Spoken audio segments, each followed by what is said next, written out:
Hello, and thank you so much for joining us for your SmackDown post-show. It is January 19th, and it is already an incredibly busy free agent market in pro wrestling with so much more to come. Alex Cardozo will be joining us momentarily. He's working out some camera issues, but who better to step in for some top-of-the-show chit-chat than Sean Ross Sapp. We got plenty of going on contract-wise. The unfortunate Seth Rollins injury news, a lot happening this week. Happy to have you on to answer some questions and to talk about it in general, as well as some upcoming stuff that I'm sure you have to tease for Select as you do. Yeah, I'm glad to be here. Glad to have my name back. For the last couple of years, I've been known only as Luke with all capital letters. So tonight I get my name back and everybody's gonna pop for it. So I'm very, very excited. I know, and you're not running around like Scrappy Doo with like a cabbie hat on or anything like that. Well, listen. If I show up at StarCast, you never know. Sometimes I am running around like Scrappy Doo. It's true. Or you might show up at an independent promotion wearing a mask. We don't know. What's going to happen with Sean Ross Sapp, but that was news that went up on Fightful Select earlier today. The updates on Butch and changing back to the name Pete Dunne. Thank God. And how Butch was not initially well received. So you could check that out on Fightful Select. But a lot happening this week. I'll let you kind of dive in and let the questions from the chat decide a little bit too. We'll start off with this because this is probably the biggest, but KE775 saying, sounds like Rollins has to forfeit the title on Monday.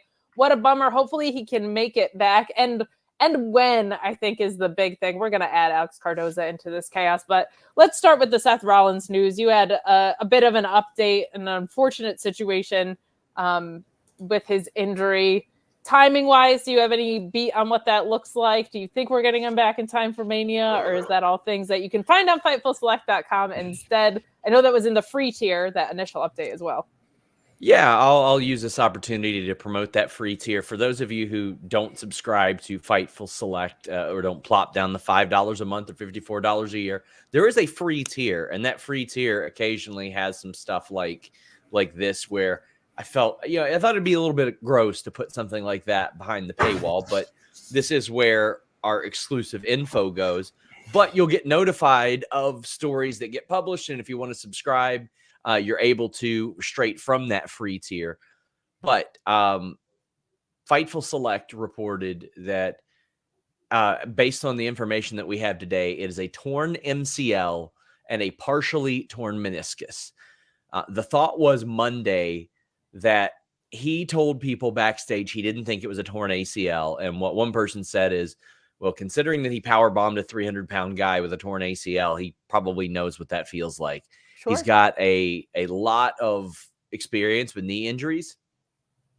As of today, when I asked, is he supposed to have surgery? They said they're hoping not, but we don't know yet. So that's the thing that makes people go, okay, well, what's going to happen? Now, I've seen a lot of theories tossed around. I don't have any insight onto what they're doing with the title or with him or anything like that. I did find it a little amusing when people are like, well, if maybe he drops it and then competes for it at Mania. And I'm like, sirs and ma'ams, there is a champion on the other brand who defended the title 3 times in a year. Like, what are we talking about here? He wasn't booked for the Royal Rumble. They don't have the card set for Elimination Chamber. They can get away with this. They can get away with it. There's also so much star power on Raw with Cody Rhodes and Jey Uso and CM Punk hanging out there that you can kind of get away with not having the title be defended super, super often. But best wishes to Seth Rollins. That's such a bummer. And the timing of it just being right before Rumble and right into WrestleMania season is a tough one. But we did also talk about the Butch news. I guess we can talk about that since it showed up on the program. We're not really busting the paywall on that. Yeah, we reported this on Fightful Select. I want to shout out Corey Brennan, who actually got more details on that. It was implied last week, which, by the way, we had a bunch of news about that promo style that aired last week and the Kevin Dunn stuff. We're going to have a lot more Kevin Dunn news this weekend on Fightful Select, best $5 in the business. But this has been discussed here and there for a while, but now that Vince is out of creative, now that Kevin Dunn is gone, I guess, there's room for two, so to speak. But I think it worked pretty well tonight. We had, I think that the phrase that was given to Corey Brennan was, it is exactly what it looks like. And it was so funny because when I asked around 2 years ago or whatever it was, when Butch was a thing, there were a lot of people that tried to talk people out of doing Butch. And they're like, well, not only do we have a Butch, like he is in our Hall of Fame as Butch, like one name Butch, Bushwhacker Butch is in the damn Hall of Fame. Why are we doing this again when we couldn't have two people named Shane on the show at one point? Like, it's Absolutely. So wild the way that works out. And Kim Gray saying, to quote my son, Butch is gone, Pete Dunne is back. Hallelujah, praise the Lord. Her son is not like an adult son either. He's young enough, and he also knows how bad the name Butch was. So thank you to Kim Gray for always being so supportive of us here at Fightful. I guess we can talk a little bit about what we know about Kazuchika Okada as well. I know that's not SmackDown news, but it is kind of big news of the week. And we did have a lot of questions about it yesterday. I saw some people in the chat, not super chatting, but in the regular chat, asking about Okada going to AEW, going to WWE, possibilities, the news of him leaving New Japan. There was rumors he had gotten a big name agent out there, as well as he was a part of this negotiating process. I think a lot of New Japan fans were a little bit stunned, but do you have any thoughts or initial inclinations on where we might see Okada show up? I've heard people that are fantasy booking every possible promotion as they should. Okada rules. Any inclinations? Well, I know that he had a meeting with New Japan very recently. I want to say in the last week and a half, where he made it clear that he wanted to move on and then gave his notice. But they were talking very, very recently about what he was going to do. I know there were people in AEW that seemed confident in the last couple of weeks that they would get him. I haven't actually heard much of anything from the WWE side. Now, that's not to say that it wouldn't happen or anything. It's just the people that I've talked to so far haven't necessarily heard anything. And a thing that WWE has done lately is they have made it abundantly clear when they are interested in somebody. Like they want the world to know. They want AEW to try to bid. They want all that stuff. They want the buzz surrounding it. That way, if WWE lands somebody, then it makes some noise. With the exception of Punk, which came together, in a week, and they wanted to keep it a surprise.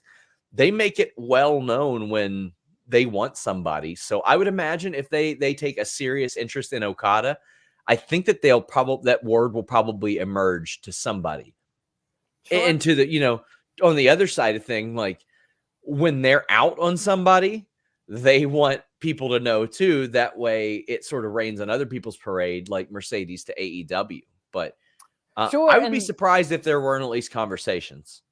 Yeah, and even just not only to rain on AEW's parade, but I'm sure also wanting their fans to know that they made an effort with people. Some more chats coming in. Nicholas763 saying, question for Sean. Earlier on your podcast, you said your stances have changed to Bayley winning Rumble. Are you able to say a reason why it's changed?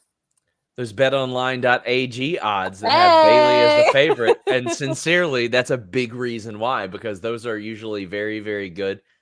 Bayley is currently the favorite. There was just something over the last week that made me shift to Bayley. And I think it's because they were so heavy-handed with Becky and Rhea and WrestleMania on Raw. It seemed an awful lot like calling a shot that was set up to develop a story along the way. And Bayley has never won it. Bayley absolutely deserves to win it. Bayley held together that show during the pandemic. And Bayley is incredible, deserved the new contract, deserved the sizable pay raise, deserved all the attention, deserves the buzz, deserves a WrestleMania title match. Virtually anything you throw at her, that woman deserves, because she has worked her ass off and always done everything and has been selfless along the way. But right now, those betonline.ag odds have Bayley as the favorite, the same odds as CM Punk right now. I'm interested how the BetOnline AG odds shift after Monday once we find out whatever's going on with Seth Rollins, because I thought that CM Punk was going to lose to Seth Rollins at WrestleMania. And now say he has to miss time. We don't know. And this person says ACL and meniscus, if real. No, that's not real. It's MCL. So that is a much more manageable situation in which you can possibly avoid surgery in only, a couple months maybe. Well, as it turns out, they got about 2.5 months. However, if something happens and he does aggravate it and needs some more time off, I wonder if that changes things. I'm Going back really to interested. your point about Bayley and with Becky too, Alex Pulowski had said on one of our select shows too that there's a real opportunity to have Becky win Elimination Chamber and set up Becky and Rhea in Perth. Like, what an all-timer moment that could be. And I hadn't even thought about that match getting made in Australia. Could be such a cool moment for Rhea, and one of the most important of her career, after many people thought her match at WrestleMania with Charlotte was the best of all of WrestleMania, best women's match of the year. We're going to have so much more about what people thought on the Fightful Awards coming up at the end of the month too. So that was definitely a hot category. But a little booking here from John Wick, one GM over here, saying Priest cashes in to save Rollins versus Punk at Mania. I don't know. That's an interesting note, is that Priest has that money in the bank. They could move that money in the bank around. They could. I don't think he'll be involved with the Mania thing, but there's still a lot of pieces that can be moved around here, and this could change WrestleMania. There's also something that's very refreshing on Raw, and we've seen, I feel like in this Fatal 4-Way program, start to build up too. There's a lot of guys that feel like top guys, which makes calling it audible if you have to easier. Giving Sami Zayn a huge moment could be really cool. Giving Drew McIntyre, who's doing my favorite work of his career in this WWE stint, at least by far, some really cool juice there. Cody obviously in the mix and everything. Like, there are a lot of people that feel like top guys. I can't remember the last time we've had this many organically over baby faces, which is really, really refreshing. So they at least have some options that they can shift with. You just hope the best for Seth Rollins because he deserves it as much as anybody. So, but that's all we got from the chats guiding us. Did you have anything else that you wanted to tease for Select or in general? We have so much contract news that has already happened. Andrade, Mercedes, the Nick Nemeth showing up, Okada. It's insane out there right now. It is the 19th of the year, and I think I counted 11 moves on a tweet of mine earlier before. Absolutely nuts. So much more to come in 2024 as well, but anything else that you wanted to tease people with for over the weekend? Yeah, on Saturday, of course, we're going to have SmackDown news and notes, producers, backstage info. We're going to have a lot more on Camille. Things might not be as clear-cut as they seemed a week ago, based on some information that I heard.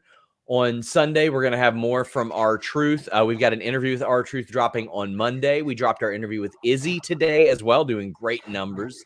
And Sunday, we're going to have news on Kevin Dunn as well, working to get a whole bunch of stuff. Wednesday, I'm heading to the Royal Rumble, and anybody that's spotted in town, we're gonna have them on the Royal Rumble scoops thread about who the hell's in town, what could be happening. Yeah, I think that it's going to be a very, very newsworthy next 2 weeks.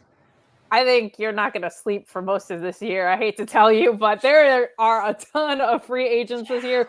Really exciting landscape right now, not only with WWE and AEW, but I love what we're seeing out of Mustafa Ali and the former Dolph Ziggler, now Nick Nemeth, kind of lighting up other territories. It's a really fun landscape right now. But one chat before you get out of here from Will saying that the storyline with Damage Control makes me think that Bayley would win Rumble, but have you heard who Bianca may face at WrestleMania? Because it felt like she was going to face Charlotte, maybe Naomi if she returns. I had a fun thought with Alex Pulowski of Bianca earning a title shot and doing kind of the mystery partner trope, and that maybe being Jade Cargill's debut of her looking around for a partner, Jade debuting. And that feels like a really nice set of programming. Becky and Rhea having that in the mix. And then, you could do Bayley versus Io or whatever that's going to look like with the rest of Damage Control. a lot of possibilities. But anything that you think of for Bianca, because yeah, it definitely felt like we were headed toward Bianca faces the last of the 4 horsewomen that she hasn't conquered here. I think they should find like an attraction match for Bianca. Like in the future, very clearly, her versus Rhea could main event a show for sure. Could main event a WrestleMania. I kind of feel like they should find like a special attraction match for her, sort of like what they did with Becky throughout the year. But like you can't do Trish again. I don't think. Like Mickie James, perhaps. I wouldn't hate that. I hope they bring back the men's and women's Andre Battle Royal for the pre-shows. I wish they would do that, but you don't want her in that. The only way I would say that I would want her to do that is if she eliminated literally everybody else from the entire match. And that was like something special and historic. Other than that, I'm going to dig around because I don't see anything like just right out there as like, yes, she should be involved. Maybe something with the remaining members of Damage Control could be interesting. Sure, and I think Naomi's a good shout, Naomi/Trinity. Should she come back at Royal Rumble, that could be fun. One of them eliminating the other and setting something up could be a fun way to go. But we just, even with the 2-day WrestleMania, we start to run out of some card here. So we will have to wait and see. But thank you for the generous chat, Will. You're always so generous to us. And thank you, Sean, for coming on and giving us a little update over the past week that's been recapped and a little bit of what's to come. Exciting time in wrestling, especially the free agency side. So thank you so much. Thank you, guys. Have a good night, Sean. We did mention the Fightful Awards as well, which are taking place at the end of the month. I'm helping Sean out with some sponsorships for that. So we would invite you, if you have any categories that you would be interested in sponsoring or in sponsoring the show in general. We're starting to see some of those categories fly off the shelves a little bit, which is exciting. They're at a pretty accessible price point for, I never want to assume anybody's financial situations, but pretty accessible price point for kind of what the market dictates. So if you are interested in it, you can DM me on Twitter. You can email me at kate@fightful.com. But really, really fun awards that we have this year. Some off the beaten path stuff of best kind of form of digital media, best photo of the year. I'm rooting for that Samoa Joe walkaway spot one or the middle fingers, the double middle fingers when he was sitting on MJF. But some really fun categories, a couple that are still open, but we are starting to see them fly off. So if you are interested, feel free to give us a shout. And of course, subscribe to FightfulSelect.com for, holy cow, so much pro wrestling news in the works. But hi, Alex, how are you? I'm doing great. How are you this fine Friday evening?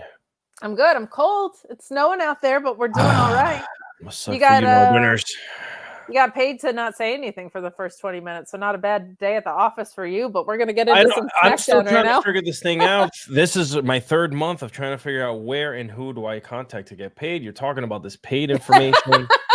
I've been contacting the committee at Fightful, and man, it's just our board of directors here. It's really interesting who picks up the phone and who doesn't.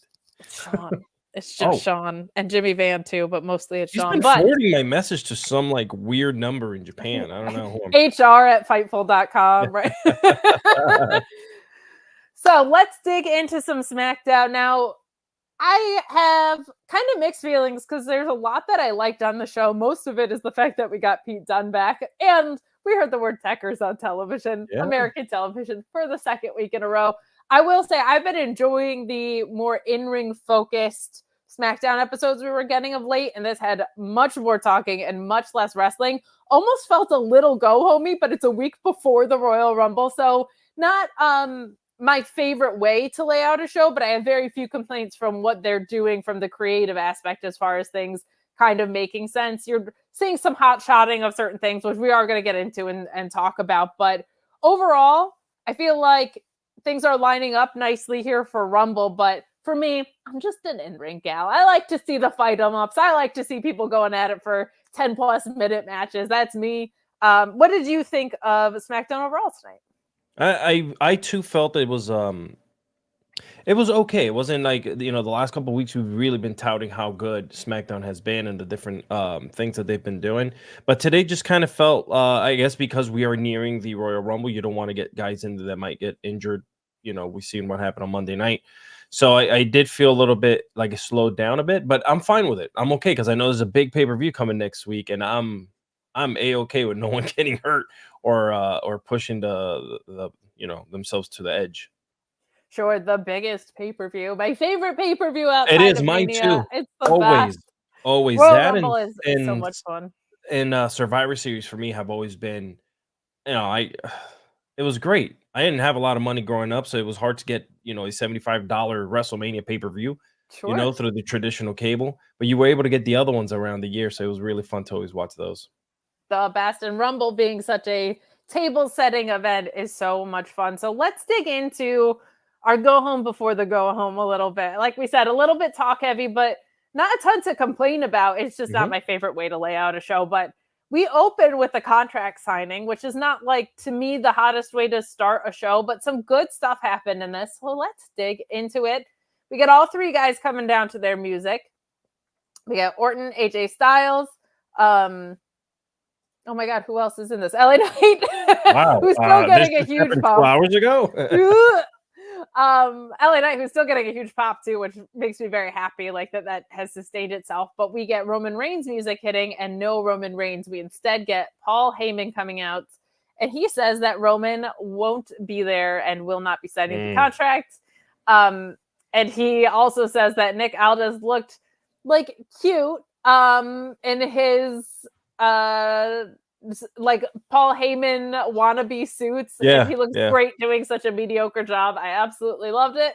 I liked Aldis also saying to Paul Heyman, cool, you know what? If Roman Reigns doesn't want to be there, all good on this front, but we've got 3 signatures on this contract and we'll just have them fight for the vacated championship. And Paul Heyman is like, well, hold on a little bit. And then we get the 3 guys getting into it who have signed. We get LA Knight cutting in to cut off Paul Heyman, who is talking about how this should be a one-on-one match, saying that he actually agrees with it, but it should be a one-on-one match against him, because if it wasn't for Roman's half-wit cousin saving him, he would have won the title. AJ comes in and is saying that the Bloodline tried to end his career, and then LA Knight stepped over his spot to get a title shot, and it ended up losing it. And what I kind of loved about this was Randy Orton just looked a little bit bored by all this. Yeah. His name is on the contract. He doesn't really care what AJ Styles and LA Knight have beef about. He's ready to take on Roman. And I like that because it feels like the two of them are almost like the leads of the program a little bit. And AJ Styles and LA Knight maybe are setting something up for Mania, maybe something else. I don't know. But it feels like Randy Orton just being a little bit ahead of the curve on that. Felt very organic, and I really, really liked that. And then we get Heyman.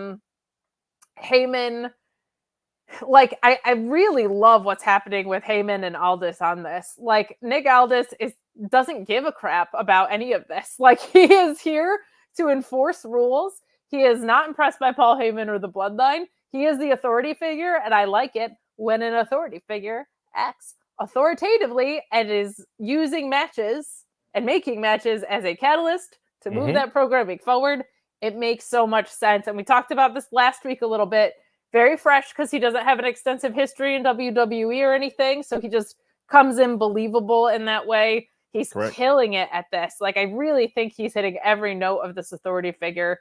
And it's a blast. Everybody's brawling, except you see Heyman and Randy alone. Randy looking at Heyman, saying that he can see what's happening here, but it's not going to work. And later tonight, Randy is going to drop Solo Sikoa and beat him. That he's going to introduce Roman to the most dangerous 3 letters in sports, Alex. D. And I'm sorry, RKO. My bad. We got a lot of 3 letters in this sport. AEW, WWE, NWA. There are 3-letter acronyms all over this place. They're everywhere. Everywhere. So not a bad little segment, kind of did what it needed to do to advance the story. But overall, I'm just loving how much Aldis keeps putting his foot down over and over and over. What were your thoughts on our opening segment here? This is one of the things that I was talking about earlier, how I felt like, it was a slowed down version of what normally we've been watching on SmackDown. So they kind of brought back, again, everyone in the ring type of deal. But I was okay with it. Again, I feel like we said this last week, Nick Aldis has this aura around him that makes him feel like he's a real authority figure. Not discrediting what real or is not real, but I'm just saying, like, you can feel it, Again, he has no ties to anyone. Every time we've had a general officer, presence with I'm thinking back to my Marine Corps days. Every time we've had a general manager, it's always someone that has an agenda, someone that has beef, someone that has some type of history within the show or around it. So this is great for us. And I hope, again, I said this last week, I hope they keep him out of the ring. I don't want to see him any time in the ring. Like, if you want to step up with Roman or something like that, because I know a lot of people are fantasy booking that, you can do that later on. But right now, I'm loving this authority figure that you have there. Honestly, he's a little bit better than Adam Pearce at this. And Adam Pearce has been doing this a long time. Respect to Adam Pearce. I love what he's doing on Raw, but he definitely feels fresh. Well, Adam Pearce is consistently extremely stressed. Nick Aldis is cool. Always stressed. Yeah, Adam Pearce is like, got this going on over here. I've got this going on over here. You knock it off. You calm down. People yelling at me. That is always Adam Pearce's thing, which I actually really appreciate. But I also appreciate this version of Nick Aldis, who is just ice in his veins, here to have an authority. And to your point, no agenda. He's just trying to run a show, which I really love.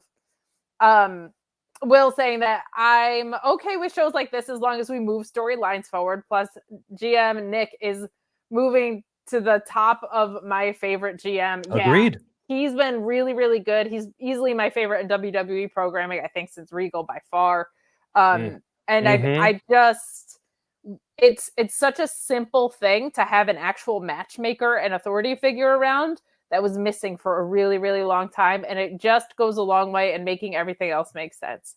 Like, people should not just get to go make their own matches. They can call people out. They can ask for those matches. But for someone to actually go out of the way to make it official, it should be something like that more than, say, on NXT, Ava Raine doing it makes no sense. So I appreciate that we have this with Nick Aldis. And I also appreciate that, like, he came in after all of this establishment from Roman. So he doesn't care. He wasn't there for any of that. Yeah. That was not his show. Roman is brand new to him as far as he's concerned. So I just really appreciate that and what we're getting out of it. Guys, we are just kind of digging into some SmackDown. We had Sean at the top of the show. So please get in those super chats and humper chats at humperchats.com. We'll also ask you to leave a thumbs up on this video. And we will also remind you that wrestling is for everyone and Fightful is for everyone, except for nerds who are mean to people. We don't tolerate that here, including towards talent. So get out of here if that's how you want to spend your Friday night. That seems like the only way to do it. Hang out here and talk about some wrestling with us. We're having fun. And with that, we want to thank you as well for spending your Friday evening with us. We know you could be out at a club and spending $350 on popping bottles and stuff, but you decided to stay here with us, and I love that for us. If you have $350 to spend on bottles, I would urge you to spend it on super chats instead. But I'm just here doing my job, people. Okay, but we get into our first match of the evening. Man, Santos Escobar is a star.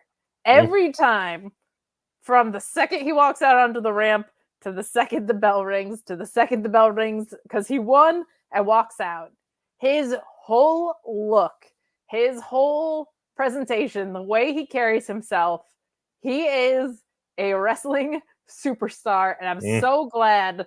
I liked him as a face. He's in his wheelhouse as his heel character right now. I'm sorry. Like, this is so much fun. They have taken the name Legado del Fantasma, much to the dismay of our moderator, Luis, but they are now back to being called Legados instead of like Diet LWO.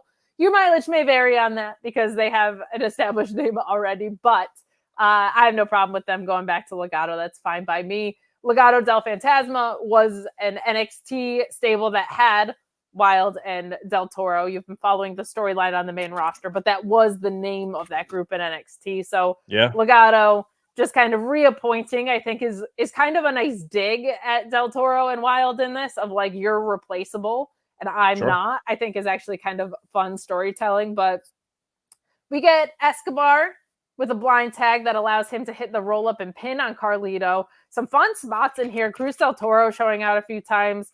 avoiding Angel Garza in this and hitting a really nice springboard Hurricane Rana. Escobar preventing a tag and hitting the gorgeous back suplex.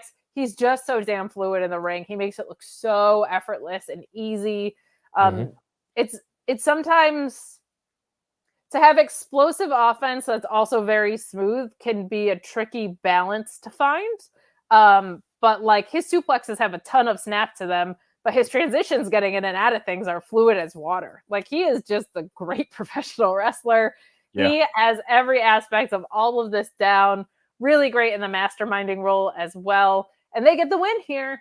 A fun match, not as fun as some stuff that we've seen in the past, but I don't think it needed to be. I thought this was a good advancement of the story. Everybody got a chance to show out a little bit. Good stuff.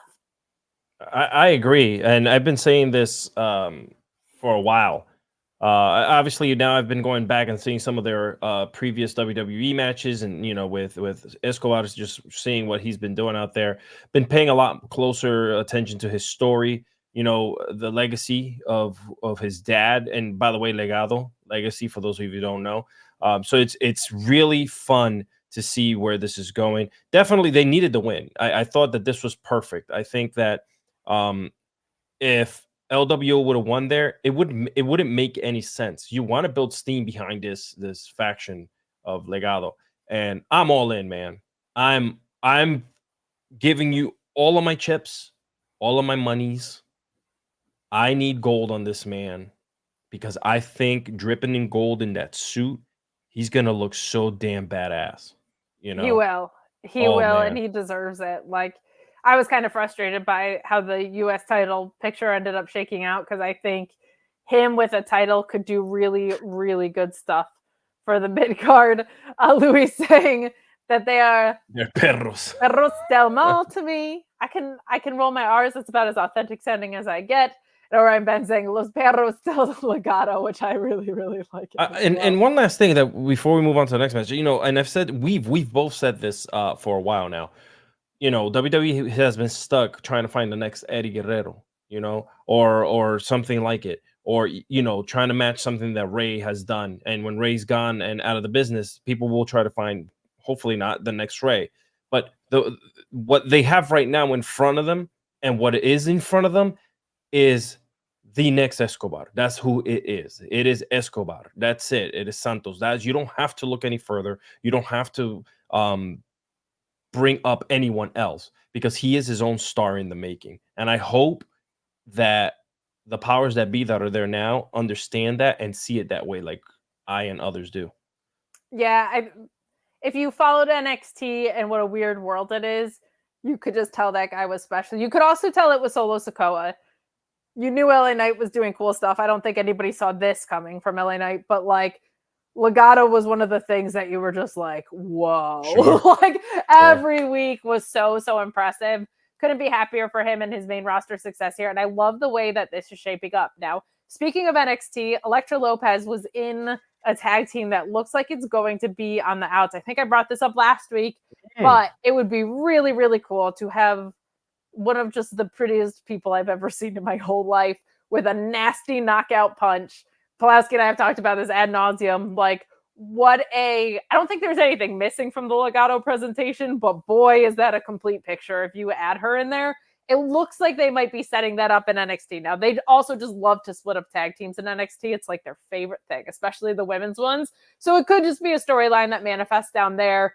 But it would make sense to call Elektra Lopez up into this picture because it would just feel like such an added, just very complete. Complete's probably the best word I can think of for it, of adding her into that picture to make this an incredibly well-rounded faction.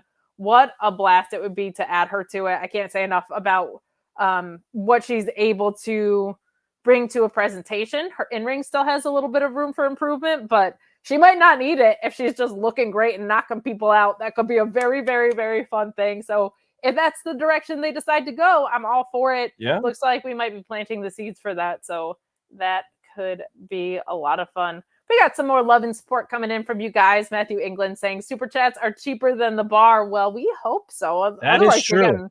some great deals at the bar if that's the case. So thank you for the support. We always appreciate it so much.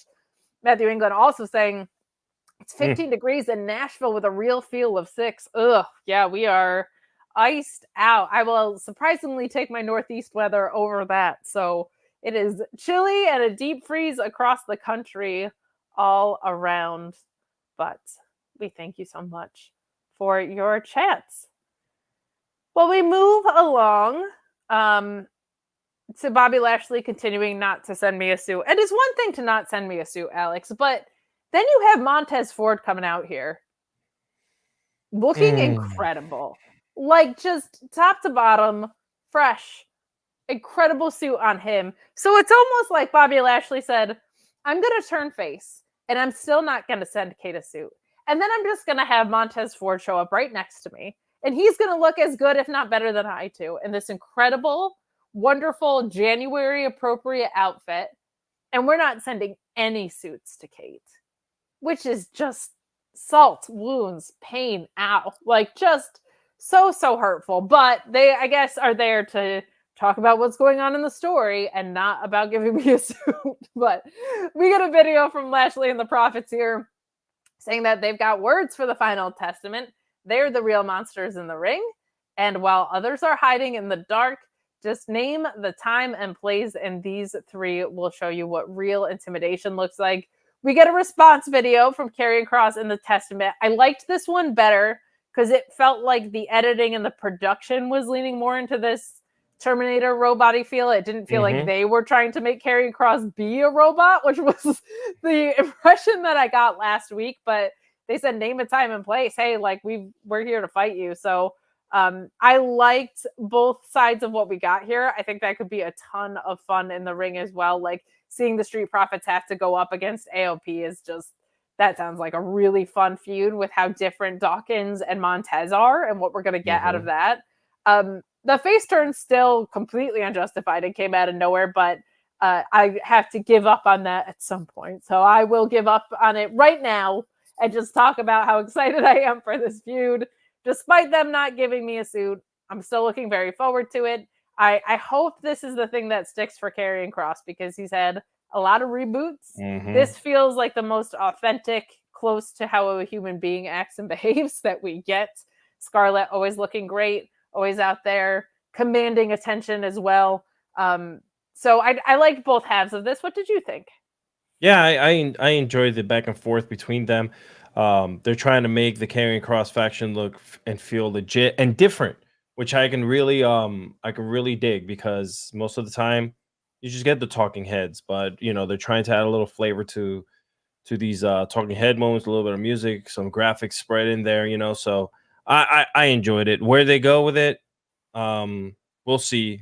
How far they what are they called? The time travelers? Oh God, I just messed that up. Karrion Kross's team. Damn it, I messed that up. Testament. The Final Testament. There we go. Yes.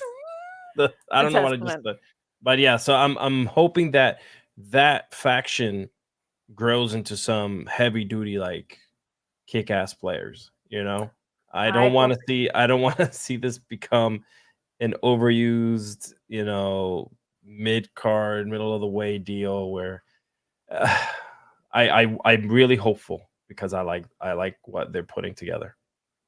I am too. Now we've heard a couple of people. I heard Alex say, I think Sean was saying similar.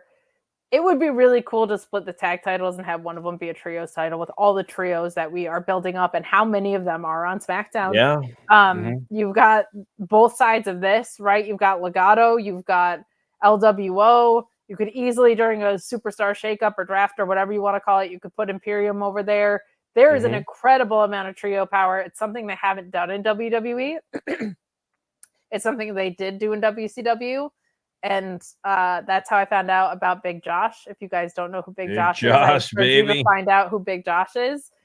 He was a lumberjack that came to the ring with two bears. I haven't stopped talking about it all week because I just found out about it on Saturday. And for someone who actively seeks out old wrestling, nobody telling me that there was a wrestler who came to the ring with two live bears in his debut as a lumberjack. Man, it's hard to remember all these things, but I do remember that being, watching that. I think I watched that live. And Dustin Rhodes were your trios champions. Z-Man. Oh my God. I still have his WCW trading card somewhere. I felt betrayed. No one had told me about Big Josh. I just want to know everybody was like, he was the first Doink when Doink was like a scary clown or whatever. And I was like, who cares? Right. Big Josh came to the ring with 2 bears. But anyway. I don't know who played the Bears. Kayfabe, baby, but let's go. No, they were real, and they pissed all the way down the ramp. Yeah, of course. I didn't think they were real when I saw the picture because they were stoned out of their mind, so they looked fake. They were just let's put bears in a stadium full of 5,000, 6,000 people. I love that. I wish they'd do that today. I hope everybody appreciates how hard I worked to shoehorn Big Josh into this episode of your SmackDown review because there was no need for me to bring it up, but I had to bring it up because Big Josh, man, I'm a stan. We have some more chats that have to do with SmackDown and not Big Josh for some reason, but we'll say, to be fair, Bianca probably made his suit now. She does awesome work on her own gear. If she's making suits like that, I should just hire her, man. She always looks like a superstar with her gear, and if she's got Montez's look on lock too, my goodness. But we have so much more fun stuff to talk about, including this from Will too, saying that Triple H using his NXT cannon just to pop me when Vince never did that. It just made me roll my eyes. Really maddening to have WWE not recognize wrestling outside of themselves was way more maddening to have them not recognizing wrestling within themselves. Yeah. Drove me nuts. Plus, Elizna teasing Andrade on her social media is popping me. I'll tell you what, we talked a little bit earlier about how Bayley was the workhorse of the pandemic and carried that company. That was on SmackDown. Her and Sasha carried the company. On Raw, It was Zelina and her group. And I would love to see her get paired with Andrade again. I think that would be a whole bunch of fun. She wants to wrestle, though, so. She does. She does, and she should. And I don't think working with Andrade precludes her from doing that. I hope but they were a dynamite pair. They were a dynamite. That whole, when she had her own faction, was aces stuff. Now, Alex, I'm really happy because we said that this isn't like the most for us episode. It wasn't like as on fire as the past couple weeks are, but I got some stuff and you got some stuff. And one of those is in this match. Well, both of them are really, because you're a pretty deadly stan. I loved them in this. And we get officially Pete Dunne back after being teased last week after the word Techers being said on American television. It's official. Pete Dunne is back. Let's real quick talk about the work that Pretty Deadly did before and after this match, though. They are just hysterical.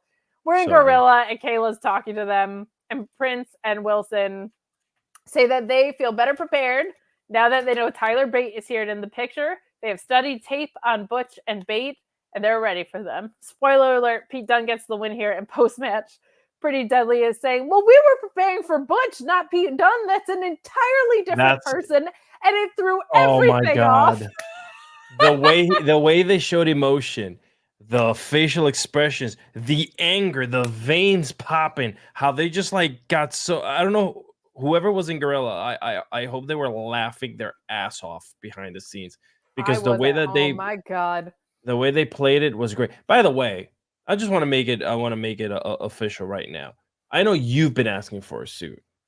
I know you want to look super studded in your 3-piece suit, double-breasted, whatever you want to call it. I want my quarter shirt from Pretty Deadly. Okay. I want my long sleeve quarter shirt. Quarter is generous, honestly, because that shit cuts off above the nips. You're talking a scarf with arms. So I need that. Pretty Deadly. I will be tweeting at you and I will be Instagramming you, whatever it is. Send me that. I will wear it live here. I will show the clavicles for free right here on Fightful. You heard it here first, people. Okay, for free. Right here on Fightful, Alex will dress in Pretty Deadly gear.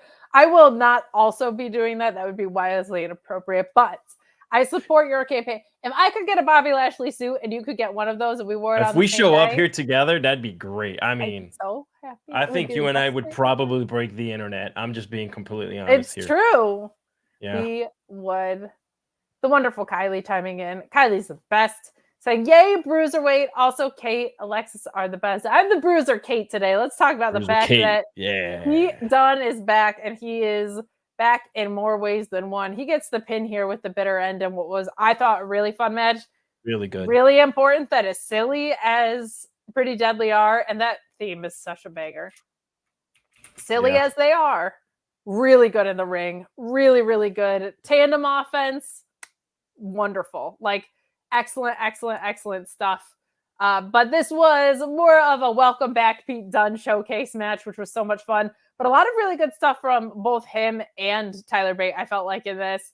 At the end, you have Pete Dunne breaking those fingers in my Tecker wheelhouse. The joint manipulation makes me so happy. Hitting that bitter end, like I said. But before this, a really nice sequence where you had Wilson tagging in and hitting a quarter splash. And then we get this really nice assisted gut buster that I thought was great.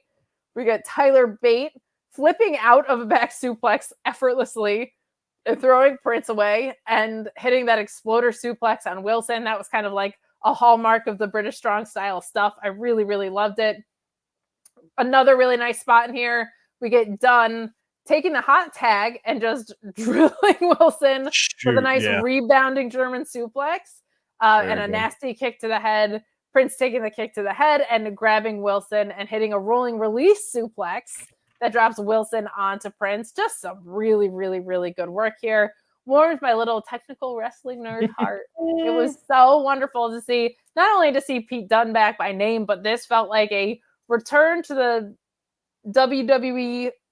I guess we never really got British strong style proper outside of the UK brand and a little bit in NXT, but this is the first strike on the main roster for them. And it made me really happy because I felt like the crowd was responding a lot more this week. I think they're happy Pete Dunne's name is back. Techers, man. Techers, mate. We love to see it. Will saying Pretty Deadly feels like a WWE and an AEW team. This gimmick can work in both companies. It's almost like, and it's found its way. When it was in NXT, they were doing some stuff that was like kind of inauthentically representing like weird stuff from a sexuality standpoint, and it just seemed like the wrong direction to go because historically this company has not been great about the way they've handled those issues. They got away from that. They settled into what they're doing now, and it's great. They feel very similar to me now, in a different way, but similar enough that I think it's an apt comparison, like a Dalton Castle feels in ROH, where there's a ton of flamboyance about them and they're hysterical, but at the end of the day, they can wrestle. Everything they're doing makes sense, right? Like all the silliness we saw of Pete Dunne is a completely different guy than Butch. Like that being a cop out for the loss is so funny. Like I really appreciate that. And they can go in the ring. They are a NXT UK tag team. That division used to be Fyre. Like they know what they're doing in there. So this was aces all around. So glad Pete Dunne is back. Very excited for British Strong Style, but I don't want Pretty Deadly's role in this to be lost either because they have done a really great job helping other teams look great and making the story entertaining along the way. Not that Tyler Bate and Pete Dunne need help doing that, but it's just been a really nice shared relationship in this feud so far. 10 out of 10 for me. Made me so, so happy. Welcome back, Pete Dunne. We've missed you. Butch is a stupid name. You looked like a newsie. I am glad we are away from that. This is awesome to see. He looks great in there tonight. Couldn't be happier. What were your thoughts? I know you're a Pretty Deadly guy and it rules. I'm a huge Pretty Deadly guy, and I like that comment where you can put them, you can switch them between brands and they just fit. They're good. They're naturally charismatic at everything that they do. They remind me of some French what do you call those ice skating figure skaters. That's what they remind me of with their getup and just the way that they act. Their music, I love it. I do feel that having a healthy tag team division the way that it's being built right now is really good. I'm more of a person who likes to listen to the stories and to see if there's connections. And I like the fact that the announce table did mention the fact that he was trying to find himself, and through there he lost a part of him with being called Butch, and blah blah blah. But it's come back full circle. I love that because a lot of the time it's just us as viewers, we want to know a little bit more, and we want to know what got us here and why did they change the name. And for us fans, we know because we're a lot smarter now than we were before. We hated the name. It was crappy, and it just didn't make sense. He was Pete Dunne, and now bringing it in full circle, along with the fact that he was finding himself. He was wherever he was going. The Brawling Brutes are no more, and blah blah blah. I love that special little bow and tie. Let's continue the story. That's in the past. We're gonna see where he goes. Because eventually in a couple years you'll have the breakup, or they'll beat the crap out of each other. So doesn't make me mad with the two of them in their history. I know. Superman, I'm assuming this is a bass fisher, unless he's fishing for like bases that you play. But he just says, "Love Pete." I love that chat because I love Pete too. Love Pete. Some more love coming in from me. Norma saying, "I had to work late and my windows of the meat wagon are all frozen shut." Oh no. Alex Patna, Kate, sorry I didn't tell you about Big Josh and the Bears. Honestly, you should be. I appreciate you chatting to share your apology, and I accept your apology. But if you knew about Big Josh and there are other wrestling fans in your life and they're like, "Hey, I've been watching wrestling recently," and you're not like, "Let me immediately tell you about Big Josh."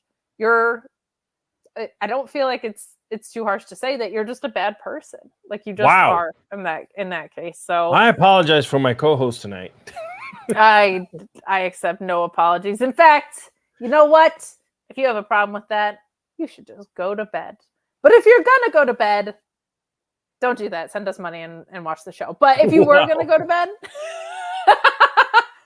you would want to be comfortable while you did that, wouldn't you? Wouldn't you want the best mattress that you could possibly get that's customized to your needs? Isn't that something that you would want? If you're going to go to sleep after listening to us talk about wrestling, don't you want to sleep soundly after all of this exciting wrestling? When I'm traveling, the thing I miss the most is my bed. That's because I've got a Helix Sleep mattress. I worked with Helix Sleep before it ever became helixsleep.com/Fightful. During the pandemic, I needed a new mattress. My back was hurting. I was sleeping on a slab of memory foam. It was not working for me, but I didn't want to go to a mattress store. I wouldn't have wanted to even if it wasn't the pandemic at the time. But I looked up and found helixsleep.com/Fightful. And I found a ton of 5-star reviews. I found a ton of benefits. There are so many different options. There are options for people who sleep too warm, people that want their spine aligned, people who want just anything. And how do you find what you need from helixsleep.com/Fightful? You take an online questionnaire, and when you fill it out, they will find your preferences and match you up to the mattress that works for you. I got the Dusk Luxe model, and right now you can get 25% off any purchase for a limited time using the code FIGHTFUL, and you get 2 free dream pillows. I've had a lot of neck issues, and helixsleep.com/Fightful has really helped me out in this regard. It's been put over by Wired, GQ, Good Housekeeping, all kinds of people, most importantly, Fightful. But they have over 30,000 5-star reviews. They have great flexible financing plans, and it comes straight to your door. If you don't like it, after 100 nights, they'll just come get it for you. What do you have to lose? Invest in your sleep. helixsleep.com/Fightful. Down with it, baby.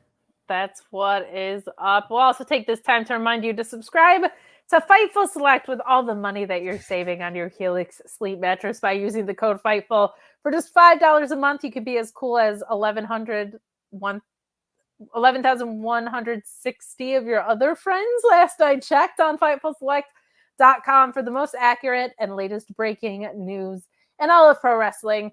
Not only does Sean bring you the most amount of scoops out of everybody by far, but if he's not bringing you a scoop, he's always going to get those supplemental details for you, be able to fill in the gaps for you. And most importantly, it's all accurate. As long as you don't just make things up in what you're reading, you will get the most accurate information that you possibly can. But if all the scoops in the world aren't enough for you, first of all, greedy, but there's even more at FightfulSelect.com, okay?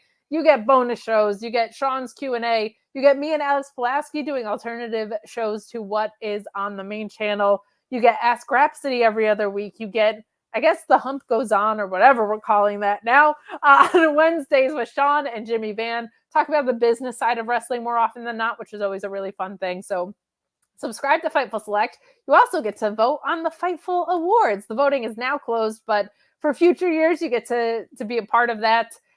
Those Fightful Awards are coming up at the end of the month, and they are going to be a really fun time. And speaking of really fun times, you've got Alex Pulaski in the house. Hey! Happy goodbye to Butch Day. Happy goodbye to Butch Day. Happy goodbye to Butch Day. It's Goodbye, not quite Butch. Obafemi levels of making everything else okay, but it is. No. It's close. It's close for me, man. It makes me very happy. Yeah, there was a lot of bad. I don't like it. It washed away some of it, but not all of it. Yeah, it just wasn't. The past 2 weeks, I felt like were really good, and this was just kind of like it felt like a go home, but we weren't going home yet. Like it just Not was yet. kind of like Not just kind yet. of there. Yeah. But aren't you so excited for British Strong Style? I mean, sure. If they're, if they actually get used properly, we'll see. They seem very different right now.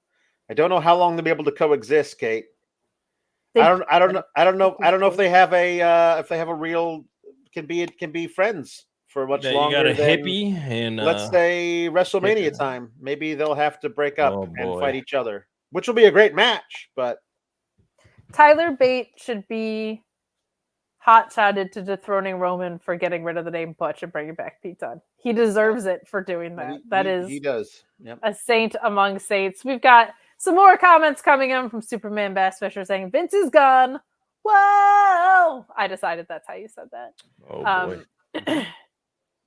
Listen, Lord Kev, you can't go full Big Josh on a wrestling noob. Have I mentioned Big Josh on every show I've done since Saturday? Yes. Have I done an absurd amount of shows since Saturday? Yeah. Yes. Yeah. However, you can go full Big Josh at any time because you should go full Big Josh every time because his debut was him coming to the ring with two bears who were stones, that bear's handler coming down to the ring, and him just passing the bears off to the handler. It got paid off in no way, shape, or form.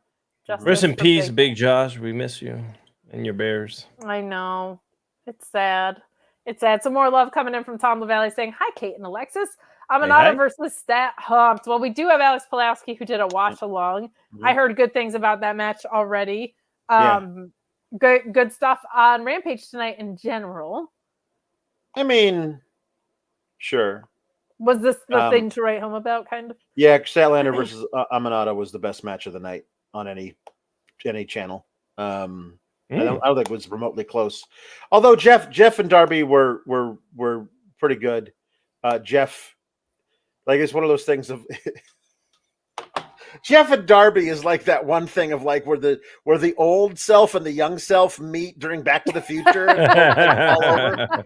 Like, it's a time paradox. Like it's the younger version of me. It's the older version of me. Jeff did a swanton through a table. That table had a family. How dare you? That table was dead. But he beat the hell out of Darby, and of course Darby just won in the end, like he always does. And then I guess Jericho had a match. I don't know. I didn't watch any of it. Penta versus Anthony Henry was good but short. Sure. So let's give the full Rampage rundown because Luis provided it because he rules. It was Jericho versus Matt Sydal. Jericho won. Takeshita and Y2J brawling before Takeshita knocked Christopher Daniels the F out. Penta defeating Anthony Henry, as you said. I'm glad my workhorseman fellas are getting some time. Ruby Soho choking Harley Cameron backstage because of her kissing Angelo Parker. Stand up. I like it. And Cameron saying that Anna Jay told her to do it. That's interesting.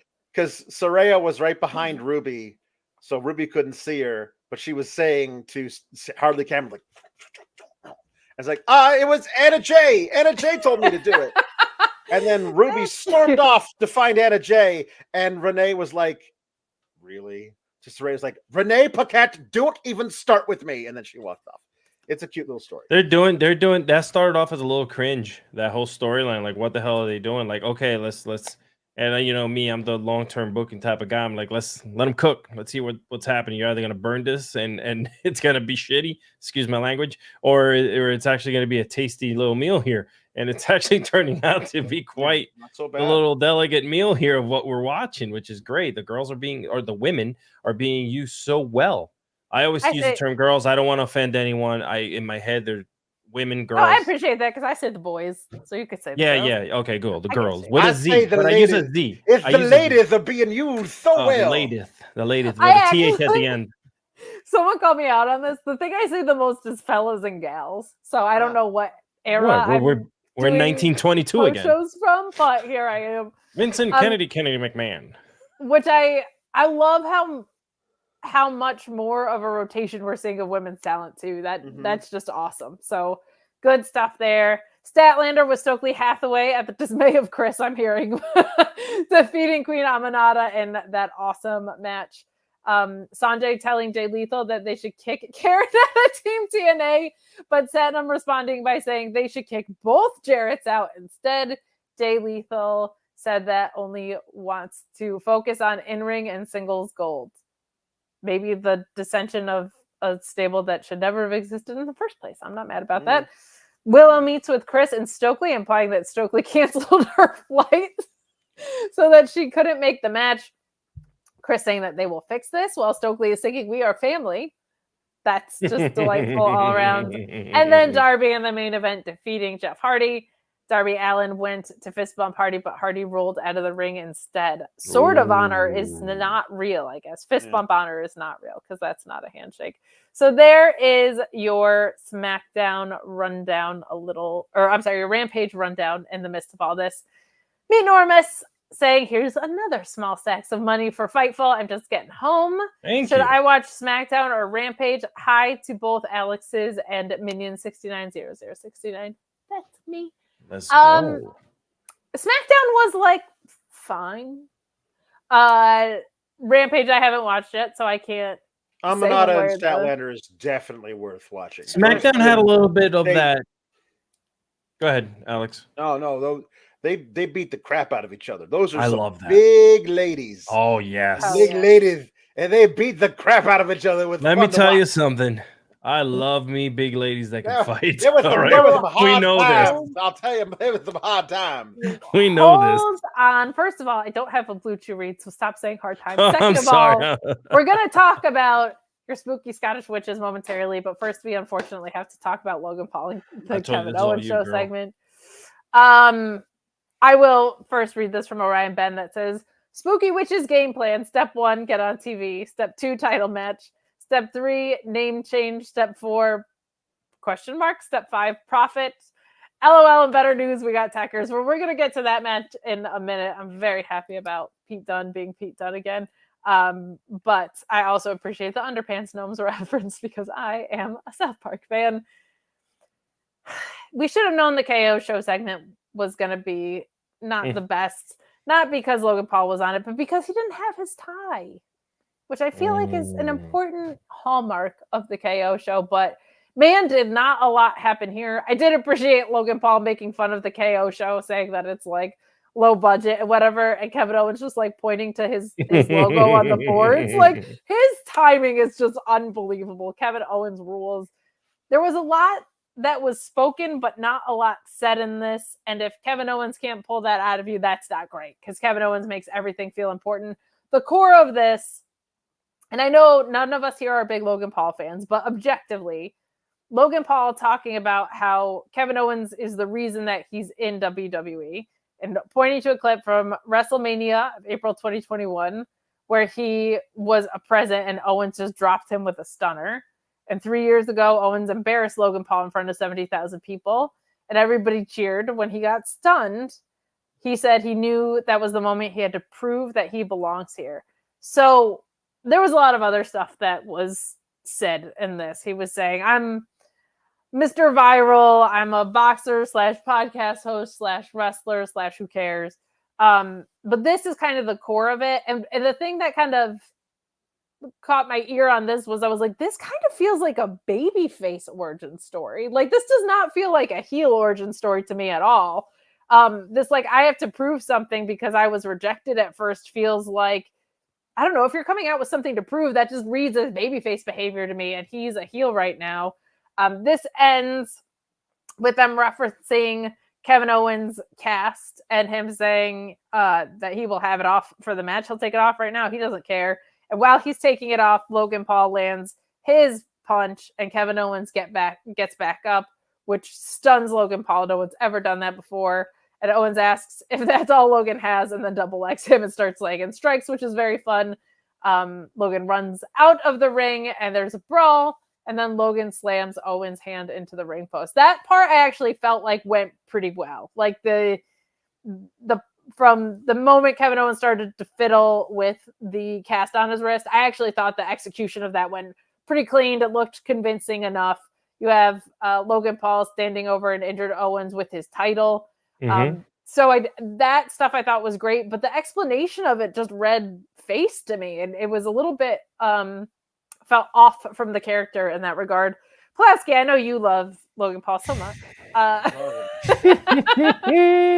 We'll start with you.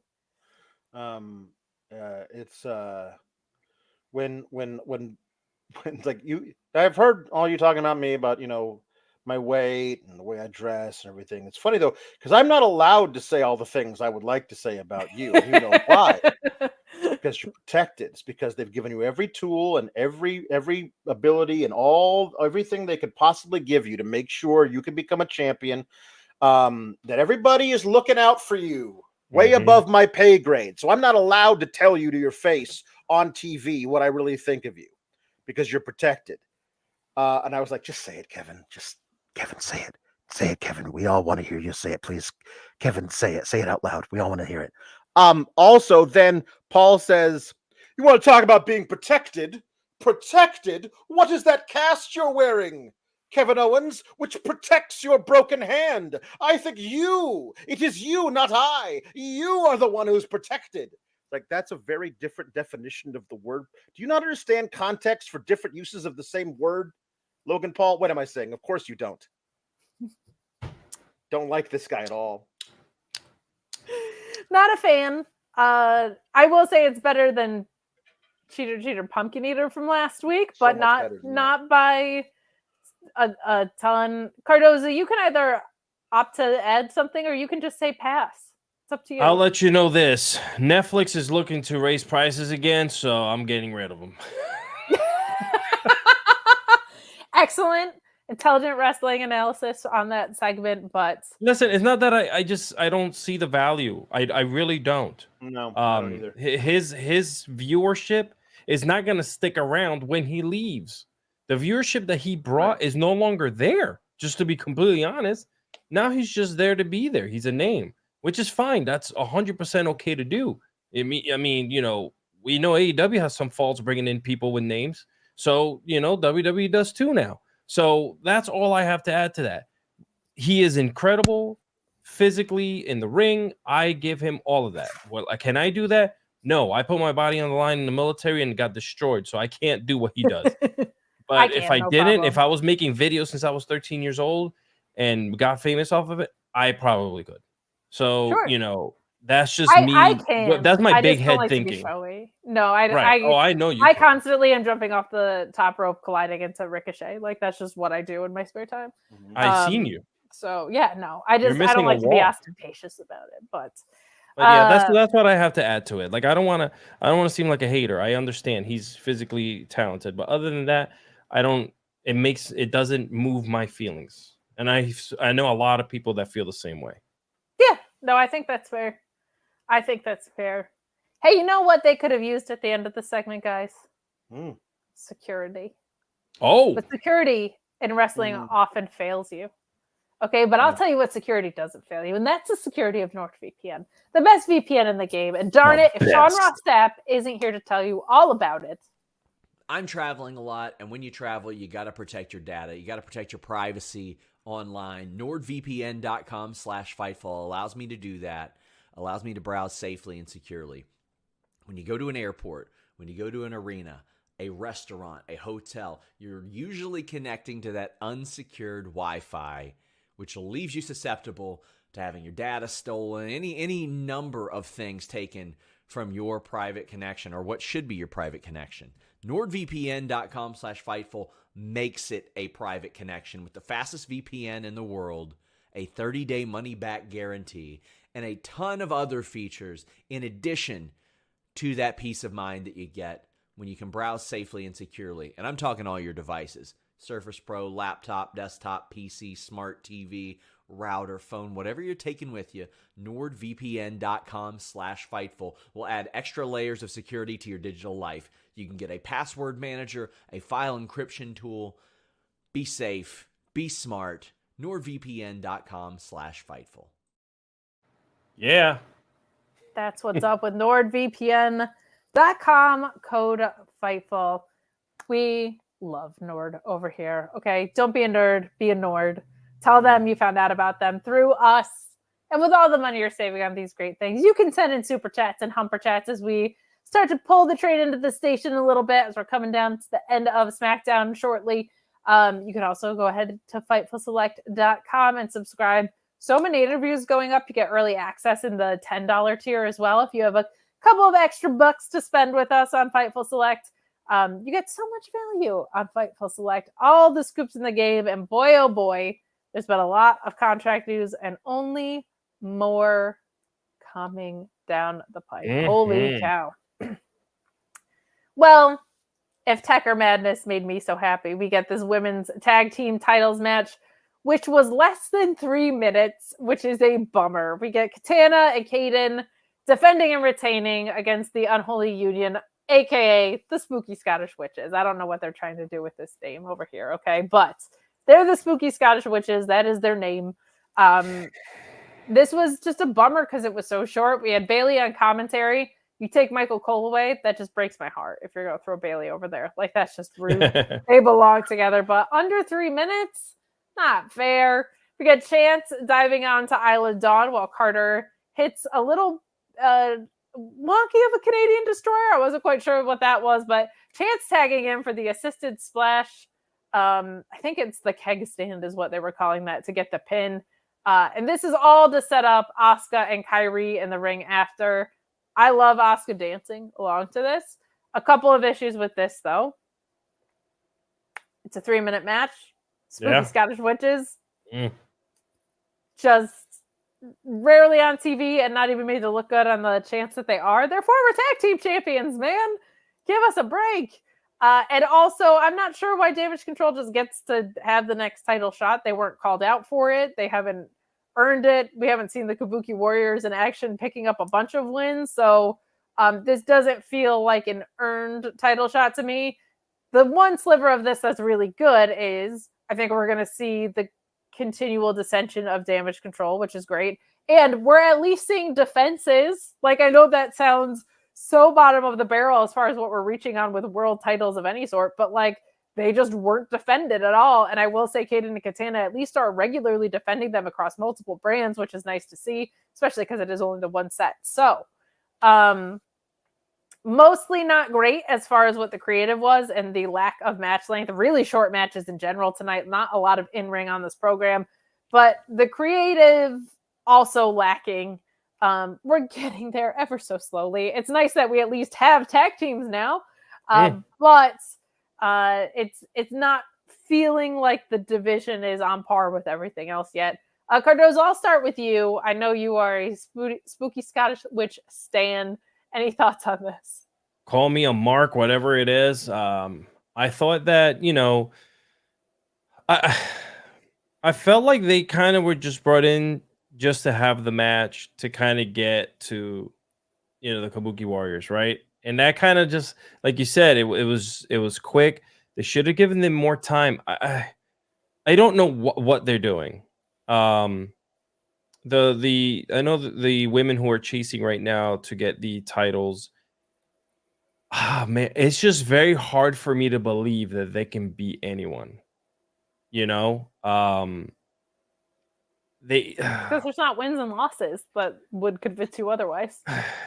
Yeah, I don't know what it is, man. It just, even the Kabuki Warriors, like, they just look like a badass tag team. Asuka, she looks like she can literally kick your head off. I'm not taking anything away from the other team, but it's just no. But they have enough presence in history where Kayden and Katana just were around and then won, and they won from a good team. It doesn't. It does, right? Yeah, and I feel bad for my Scotty witches. I don't know what they're gonna do with them. I don't know what what we're moving forward with. I want to see them more often on TV. They are badasses. They go into the ring and they will kick your head off. You can tell. They just big brawly women who just want to fight. You know what I'm saying? They're strong, and I want to see more of that. I don't know.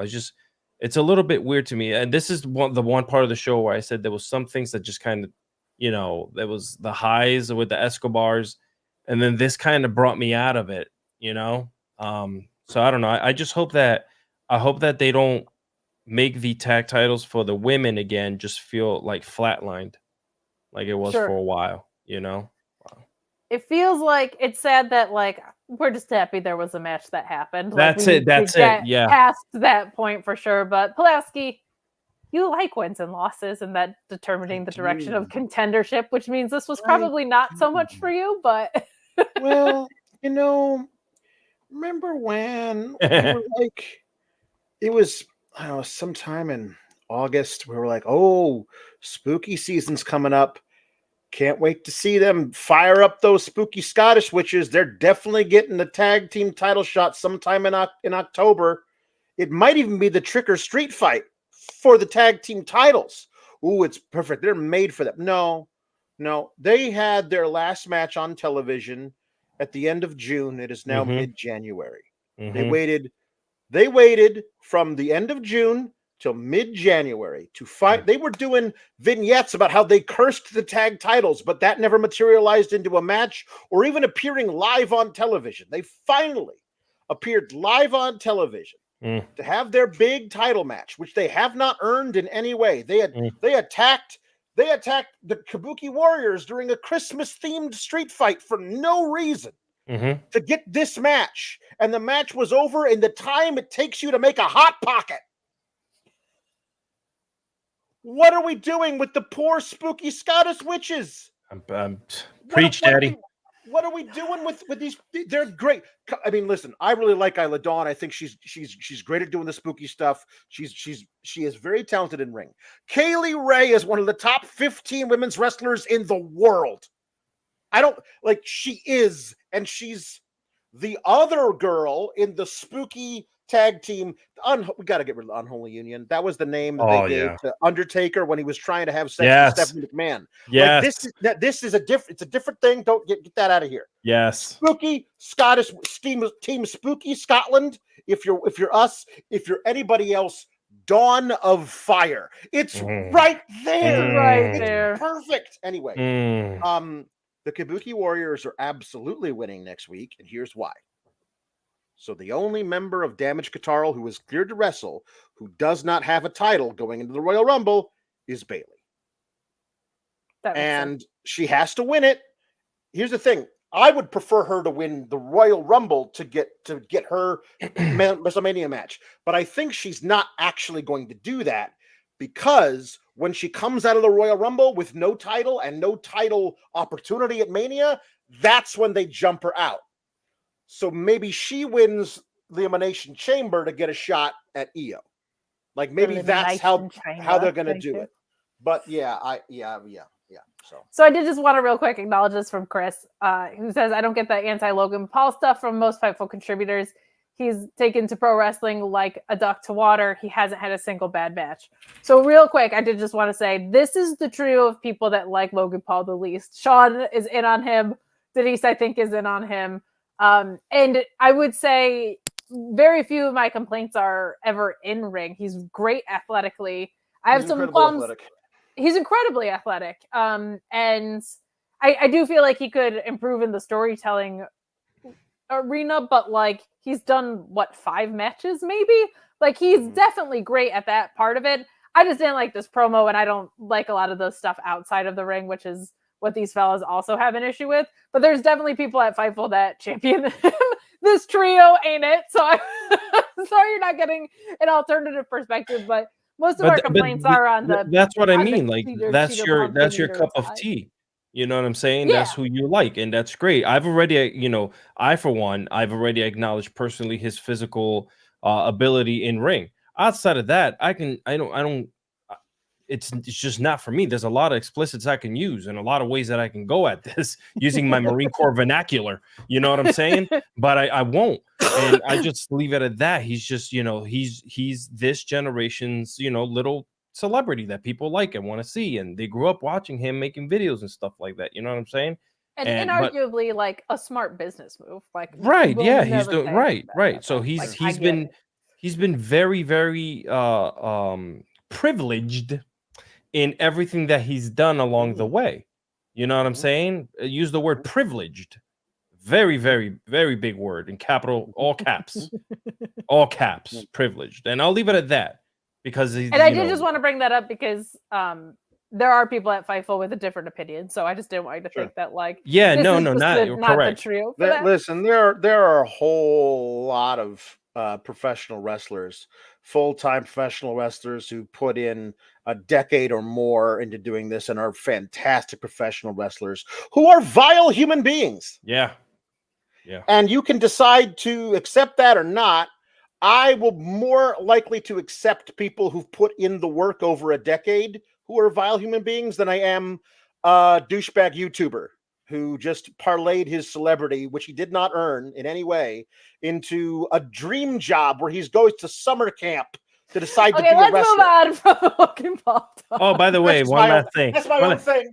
One last thing. Do not reflect that of No, wait. I think the same way about Bad Bunny. I don't want Bad Bunny winning any championships either. That's true. Okay? I don't like Pirates, period.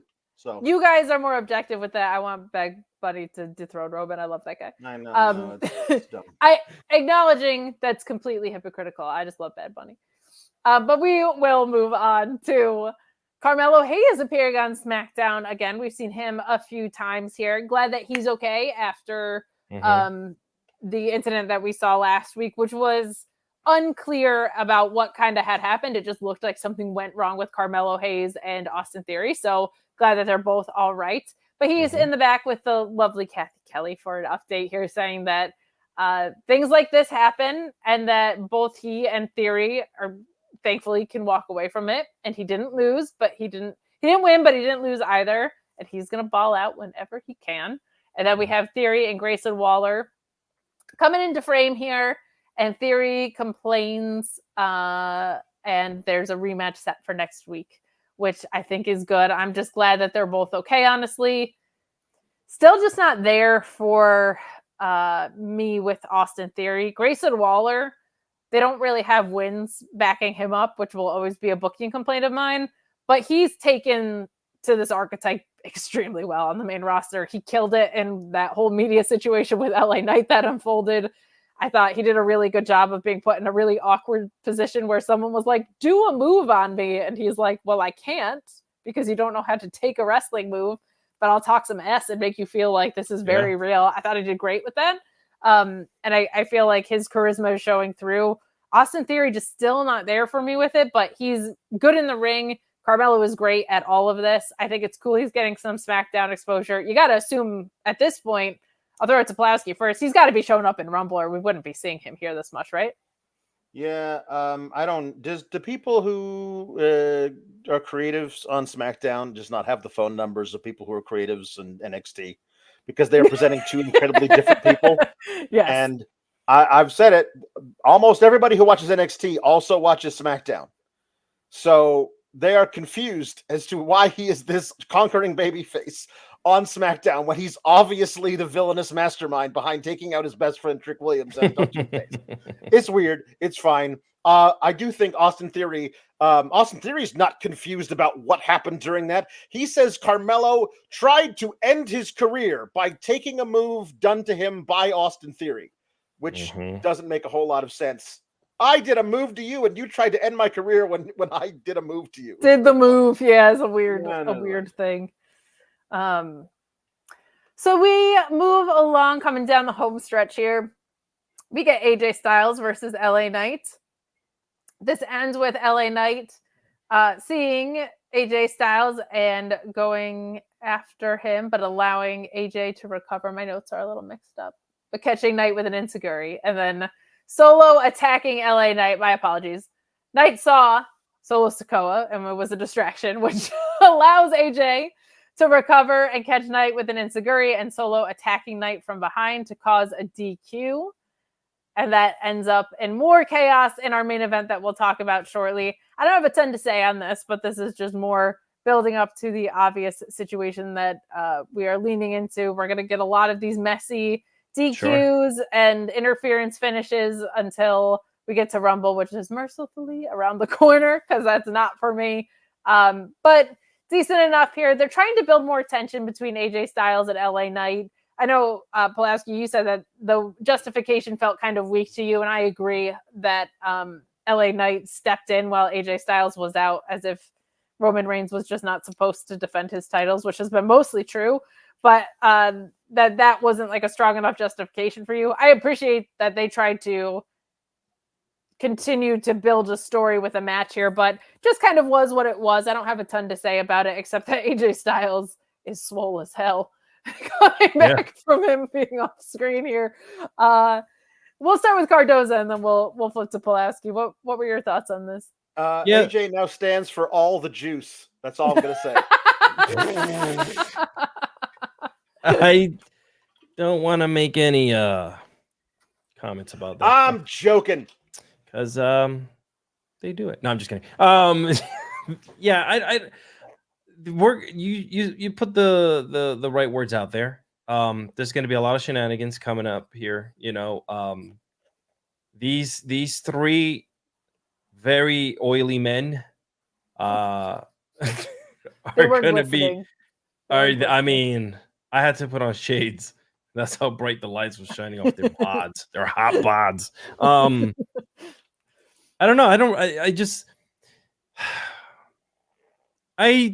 Maybe it's because Roman is just going to go into Mania with the title in my brain that this does nothing for me. I know this is a middle of the way storyline to get to that conclusion. So unfortunately for me, this is like, cool. Okay, great. You know, we're going to give AJ some screen time. We're going to give LA Knight, who's very well deserving, some screen time. Randy Orton, who's a legend, is going to make them into even bigger stars for some reason, I think, in my head, because he's just going to be able to do some crazy stuff in ring. And that's it to me. Like, that's literally it to me. Huge, oily, jacked men fighting each other. Bro. Fighting each other. That is pro wrestling. Yeah, this was like a lot of this episode where it was just like there. Like this was yes. You knew this was going to be Alex likes to use Alex likes to use the phrase paint by numbers. This is kind of what that was. Did you have anything you wanted to add before we get into our main event? It was very funny when they were like, oh, we have LA Knight versus AJ Styles, and then our main event, Randy Orton versus Solo Sikoa. And I look over the clock and it's like 8:32 Central Time. And I was like, no. You usually start the walkout for the main event about 10 minutes earlier than this. So these are definitely truncated and yeah, for whatever.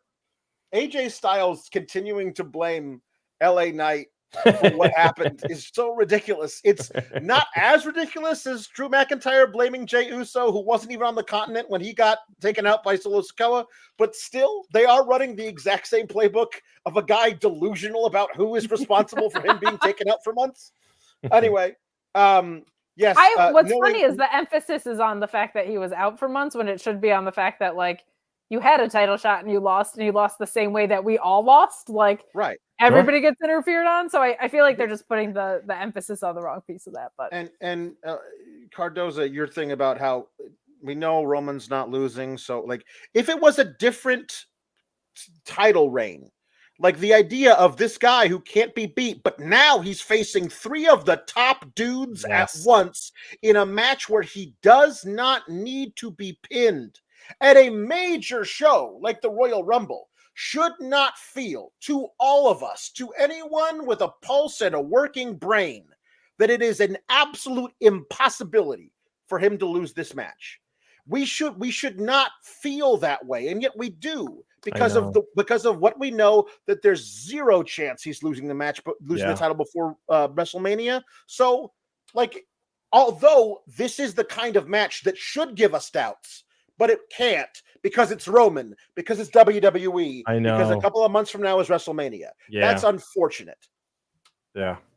But I think that's just from us. Ricardo saying, watching on VOD, here's a small sack of money. Well, thank you. Small sacks of money. I just think it's the fact that we're also just, we're in this business. We're journalists sitting here, talking about, the sport of wrestling and understanding. Like, we do deep dives. We've seen millions of hours of storytelling, and maybe to the normal fan sitting at home and at the stadium, they're like, "Yay, what a great match!" But to us, we're like, incredible men who are oiled up doing incredible physical things. But at the end of the day, we just know, Guys, last call for super chats and humper chats. Some people in the chat asking about the Seth Rollins news that was covered at the top of the show, and we are going to close out with our main event here. But we did get a backstage earlier in the night where Roman is complaining about Jimmy and Solo leaving Heyman at the mercy of Randy Orton, which I thought was good stuff. Roman making Solo the tribal heir for a reason. And tonight, he'll show him he was right and we'll fix things. Jimmy kind of heads out with Solo, and Roman, I like that he can feel it, despite us knowing what the booking is going to be. I think they've done the best that they can with trying to make it feel like Roman is starting to get vulnerable with the odds stacked against him, which leads us to our main event match of Solo Sikoa versus Randy Orton. And we get Randy Orton with the win because Solo Sikoa only loses going into pay-per-views, which happens extremely rarely, but does happen. But what I liked here is Roman Reigns comes out with the beatdown, which is so predictable. But Randy with the RKO on Roman, I thought was a really nice touch here. That is also wrestling math of who's standing strong and whatnot. But it has felt like the real story almost has been Randy Orton and Roman Reigns, while the periphery of AJ Styles and LA Knight has been there to kind of fill out what the odds are looking like. One thing that I thought was really nice with Solo Sikoa and Randy Orton in this is that Randy Orton is very quick. He's not always fast, but he's quick with his movements. So that's what makes him so interesting in the ring to me. He can work slowly in a match, but when he does hit something, it's like lightning. That's the coolest part about Randy Orton, and I just liked his ring style with Solo Sikoa with that tonight. We'll start with Cardoza, and then we'll flip over to Pulowski. Again, kind of paint by numbers, but I liked what happened in ring. I feel like this was a stronger match for Solo. This was good stuff to go home on. It just felt like a flatter episode that we've been getting the past couple weeks, but nothing super offensive here. No, I don't want to take away from it. I liked it and I enjoyed it. You know what I'm saying? Especially like seeing Solo in the ring. He's so damn cool. You know what I'm saying? Like, he has that swagger. Whatever it is, whether he picks up the mic and talks to you or not, or just beats the crap out of you and spikes you to death. Like, I think he's just great. Randy Orton too, man. Just, you mentioned it. When Roman kind of snuck into the ring and he was ready to spear him, that insane, like, how freaking on a dime he is to turn and do something. And what I liked about it, Kate, is something that a lot of wrestling is missing, is that after he committed the move, he just laid there like, God, I am beat up. That's what I had. And that's all I can do. I'm sorry. I can't get back up, until he, threw the freaking contract at him. But yeah, I really like those little things make me so happy. Like, he was just passed out on the floor after the RKO. I don't know, man. That's just me. Most dangerous 3 letters in wrestling.